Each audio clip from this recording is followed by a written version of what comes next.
I really like the Archie Sonic comics. I think I've made that abundantly clear. However, due to a certain reputation the comics have, thanks Ken, I've been asked a good couple times what I think the worst story of the series is. I've seen some people say Sonic Live is the worst, and while Sonic Live is definitely one of the weirdest, hello Steve Penders, I don't think it's the worst thing to come out of the series, and I think it's pretty skippable. No, the story I'm thinking of sits at an intersection of bad writing, long-term story consequences, taking another writer's idea while also making it worse, and almost ruining a character completely. But we do need to get into some context first. March 1994, Archie Comics' Sonic the Hedgehog number 11 would hit shelves, this being the first time Ken Penders would write for the series and also serve as the introduction of Anti-Sonic, or Evil Sonic if you like, the character that would eventually metamorphosize into Scourge, the most popular character that we'll never see again. While tons of criticism has been levied at the early depictions of this character for not having a whole lot to him, keep in mind this was still early in the franchise's life cycle, so Sonic having a non-robotic doppelganger was still a very novel concept. So what did Ken, or any other writer for that matter, do with the character? Not a whole lot, actually. While Evil Sonic does get to be the lead villain twice, once in his first appearance and again in issue 24, he's mostly relegated to being a henchman to other villains and getting taken out in a rather underwhelming fashion. Issue 19, working for Robo-Robotnik and gets taken down by Sonic very quickly. Issue 44, working for regular Robotnik and getting preemptively betrayed. Sonic Super Special number 10, all of the anti-freedom fighters walk out on him. He ends up working for Robo-Robotnik again and is quickly captured by a different Robotnik. Issue 112 gets punked out by Antoine within 2 panels of showing up. Not really the run you'd think of when you think about a character as iconic as Scourge. To borrow some wrestling terminology, creative had nothing for him and turned him into a jobber. But writers would eventually work to change that. In case you're unfamiliar, let me introduce you to Carl Bohlers. Bohlers is often unfairly overlooked when Archie Sonic is being chronicled. He's not some minor figure in the comics' history, he wrote over 70 issues, and was basically the comics' main writer from issue 62 to 134, and still made occasional contributions to the book after that, with his last story being printed in issue 154. And on top of that, if we were to count his artistic contributions to the book, he was on this book for nearly a decade. Bohlers today has moved on from Sonic, but he did leave us some pretty detailed plans of what he would have done had he continued as the book's main writer, and that includes plans for Evil Sonic. While he clearly didn't have any use for the anti-freedom fighters overall, stating current status unknown, evil alternate reality versions of Sally, Tails, Rotor, Antoine, Bunny, and Jeffrey St. John, more of a joke than a threat, he does have some detailed notes when it comes to Sonic's doppelganger.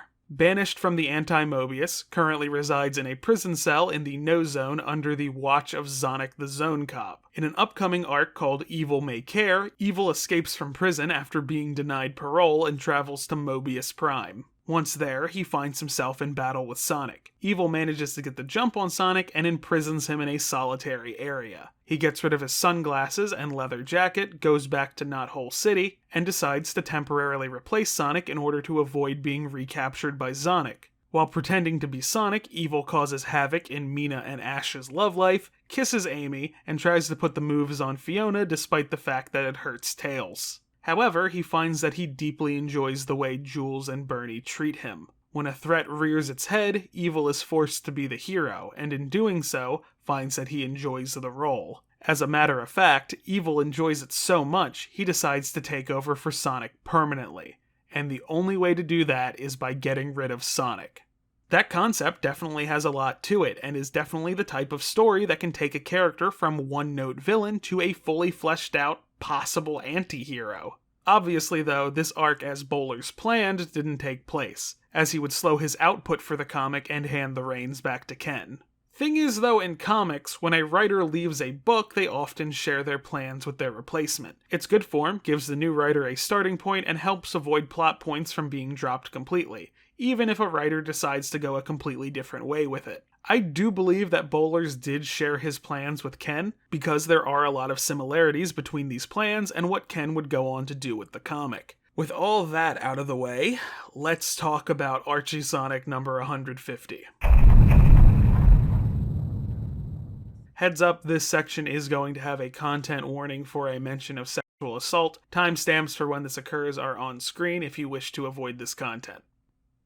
The opening story of this issue, Hero to Zero in No Time at All, is a light adaptation of Bowler's plans for Evil Sonic. A lot of things are preserved. Evil Sonic gets the jump on Sonic and swaps places with him, though now, instead of trapping him in a secluded area, he sends him back to Anti-Mobius in his place.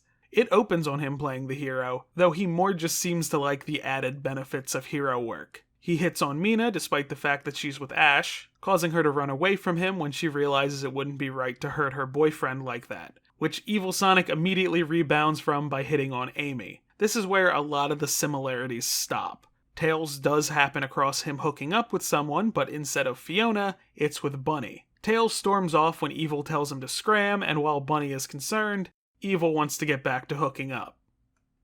This is where the content warning I mentioned comes in. Again, timestamps on screen. The comic jumps 2 hours later, with Bunny and Evil Sonic waking up under a tree together, with the implication that they've slept together. Now, being that Bunny thought this was actually Sonic and not his evil doppelganger, this is considered a form of sexual assault. And yes, while they do refer to what they did as a nap, because Ken is the way he did confirm they slept together. There is another portion of this that I unfortunately have to talk about. So Bunny and Antoine were kinda broken up at this time for reasons that are kinda not relevant to this overall video, but in his confirmation of what happened, Ken said, Antoine is too much of a romantic. He could forgive just about any transgression Bunny committed. Which implies that Bunny did something wrong. I'd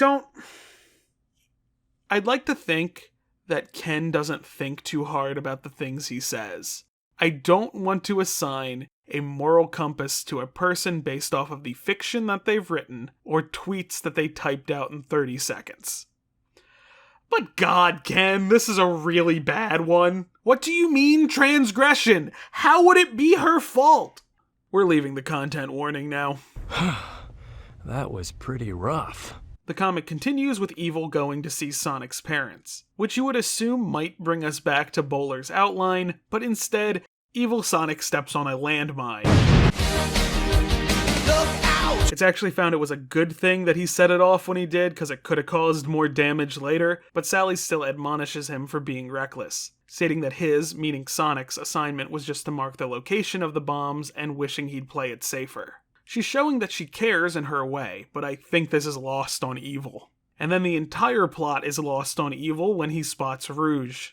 Now, Rouge has had her own B-plot in this issue, where she's trying to seduce Knuckles' dad so she can steal the Chaos Emeralds from Angel Island. It's not too important besides the fact that these two have a reason to work together now. That is the note this part of the story ends on, though it continues in issue 151. Before we move on though, I do have to bring up issue 150 is the same issue Titan Tales happens in. I don't want to talk about that right now, but if issue 150 wasn't already the most insane issue of this comic, it is now. Issue 151 has far less objectionable things in it and in isolation is fine. Sonic finds himself on Anti-Mobius being accosted by the anti-freedom fighters who think he's Evil Sonic and they just hate him so much. I can't blame them. I think I do have to tag on is that Evil Sonic has apparently cheated on both Anti-Sally and Anti-Bunny, along with probably more. What is wrong with him? Why did Ken make him this? Rouge flirts with Locke, while Evil Sonic slips by to steal the emeralds, only for our Sonic to make it back in time, causing the two to begin fighting. Evil Sonic tries to kill Sonic with a rock. Sayonara, simp! But Locke intervenes and rescues Sonic, and Evil proves himself just useful enough to be kept around by Rouge. And the dialogue implies they might sleep together. I'm so tired. When Sonic returns to Knothole, he finds all the consequences of Evil Sonic's actions, but has no knowledge of what happened. So, why? What I mean is, what are this story's intentions narratively? Like I said, this story has lasting consequences for the book, and the cover of the next issue makes it abundantly clear what they are. It was all primarily to make Sonic's love life more complicated. Sally's pissed at Sonic. Sonic still doesn't know what happened. And when it's time to go on a mission, Sonic ends up being paired with everyone evil Sonic tried to get with.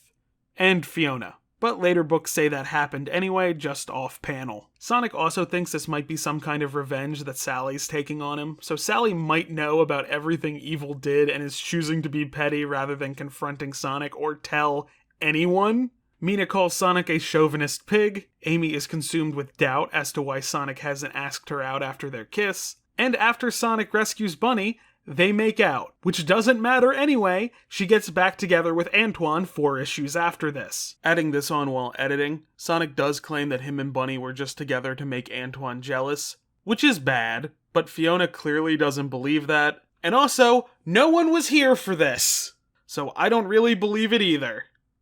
Mina's relationship with Ash is reaffirmed even sooner than that, with Sonic giving up pursuing her completely. Amy gets nothing. Well, 20 issues later, after Ian Flynn had already taken over the book in a backup story, they do establish she knows it was Scourge in issue 150 now, meaning that out of all the potential relationships they set up in that story, they went with the one that they didn't bother showing on panel. Also, Sonic bouncing around a bunch of relationships in a really short time period is really weird, and is concerning in how it highlights similarities between him and Evil Sonic. On top of that, I think this storyline has a pretty big impact on Rouge's characterization pre-reboot. I think her having to be stuck at Scourge's side, even for the incredibly short time that she is, affects her long-term writing in that this needs to remain morally consistent for her. This doesn't absolve every writer of what happened with Rouge pre-reboot, it's just one of many contributing factors. Pre-reboot Rouge is a whole thing that probably needs its own video. This story is also where the seeds are planted for the Sonic and Tails aren't friends thing that the comic is kinda stuck working with as a background element until issue 178. Issue 155 is definitely where Sonic and Tails' friendship really falls apart, where Tails catches Fiona and Sonic hooking up in an almost identical way to how Bunny and Evil Sonic were. So I start to wonder why Fiona was dropped from the original version of the story when we ended up back here anyway. And why Ken bothered adding Bunny if he was just going to put her back together with Antoine. From a storytelling standpoint, it does make more sense for Sonic and Tails' friendship to fall apart due to the consequences of Sonic's own actions, rather than a misunderstanding. But it also makes Sonic look really bad, especially with all the times before when he was worried about how hard Tails was crushing on Fiona. I end up thinking about issue 150 probably once a year for one reason or another, usually because someone asks me what the worst issue is, and I'm just always upset about it. This is like the 5th time I've attempted to write a script about something in this storyline, especially because the stuff in the content warning is really hard to talk about in a constructive way. There were definitely ways to convey this story that weren't that. It's just so bad, and because it's so close to the end of Ken's run on the book that no matter how hard I try, I think it affects my entire perception of his contributions to Sonic. I try very hard to be fair to Ken. There are a lot of people whose entire thing is dunking on him, and I don't want to do that. I try not to be overly negative. Even with the Lara Sue Chronicles, I was positive about the print quality, and I was nostalgic for the old material regardless of how well I feel it was executed. But issue 150 sucks.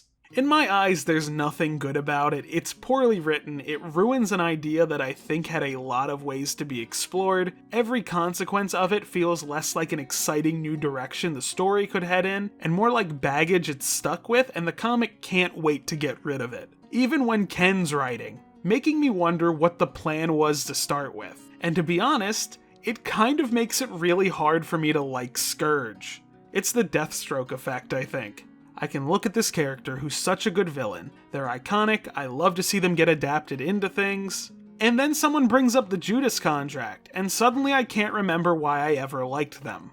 Like, a single story should not be able to ruin a character, but God, it can come close. Thank you so much for watching. Like I said, this is a video that's been kicking around my brain for some time, and I finally was able to write a script that I feel expressed all my opinions properly on this issue. I have a couple other videos in the pipeline, including some character analysis and issue analysis, but let me know what y'all think in the comments below. I always love the feedback. And hey, if you enjoyed this video, consider hitting like and subscribe. I want to give a shout out to my patrons whose names are on screen, and a special shout out to my $5 patron, Ned Rex. And if you want to support me, you can head over to patreon.com/hsquid to become a patron today. See y'all in the next video.